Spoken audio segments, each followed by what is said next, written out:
Je n'avais pas conscience de ce que c'était de la violence, le sexisme, la misogynie et tout ça, moi-même quand j'étais jeune. J'en ai tellement subi qu'au final j'ai commencé à penser que c'était normal, que c'était des choses que les femmes étaient obligées de vivre et qu'il n'y avait rien d'autre à faire. J'ai vécu personnellement dans une famille dysfonctionnelle, un père extrêmement violent. Et ma mère, elle a subi la violence pendant très longtemps, toute sa vie. Et j'ai eu que ce modèle-là familial. Je vivais en Guyane et je suis partie vivre en France. C'est le fait de vivre en France la rencontre des bibliothèques et des gens, j'ai appris énormément de choses. Et c'est là que j'ai compris en fait que je vivais dans une famille dysfonctionnelle. Je savais que ce qu'on vivait, genre chez nous, c'était pas normal parce que c'était extrêmement violent, c'était dur.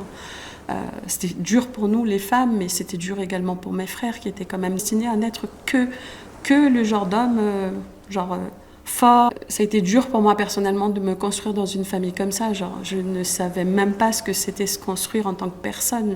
Vraiment, j'ai été juste en fait ce que mes parents ont toujours montré, genre être une fille, faire le ménage, pas se poser de questions, genre ne pas réfléchir. Et puis quand je me suis mariée, que j'ai fait des enfants, je me suis jamais posé la question à savoir est-ce que je voulais réellement me marier, est-ce que je voulais faire des enfants. Genre, c'est des questions qui ne m'ont jamais traversé l'esprit. Je vais pas dire par là que je n'aime pas mes enfants et que non, c'est juste que c'est des choses qu'on ne m'a pas laissé le choix et que personnellement, je ne me suis pas non plus donné ce choix.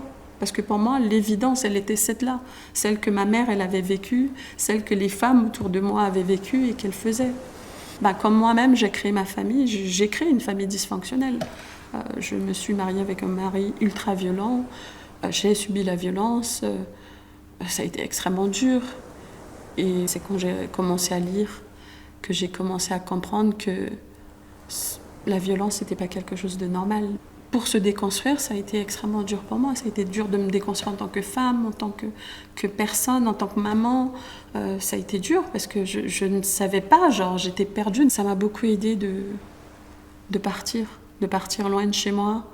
Ça m'a beaucoup aidée de voir autre chose, de lire, de voir des reportages. Vraiment, c'est ça qui m'a permis vraiment de me poser beaucoup de questions sur moi et même sur le rôle de maman. Genre, quel genre de maman je voulais être. Pour moi, il faut s'instruire. Parce que avant de déconstruire quelque chose dans lequel on souffre dedans, il faut comprendre. Comme moi, j'ai grandi dans ma famille, genre c'est le modèle que j'ai fait avec mes enfants. Sans me rendre compte que ce modèle familial-là, moi aussi, il m'avait fait souffrir, mais que ce modèle-là familial aussi, en fait, je reproduisais la même chose avec mes enfants. Déjà, chez nous, il y a ce truc de se dire que les parents, c'est eux qui savent ce qu'ils font. Être un enfant, c'est pas que ça, genre. C'est pas que ça, c'est aussi avoir ses propres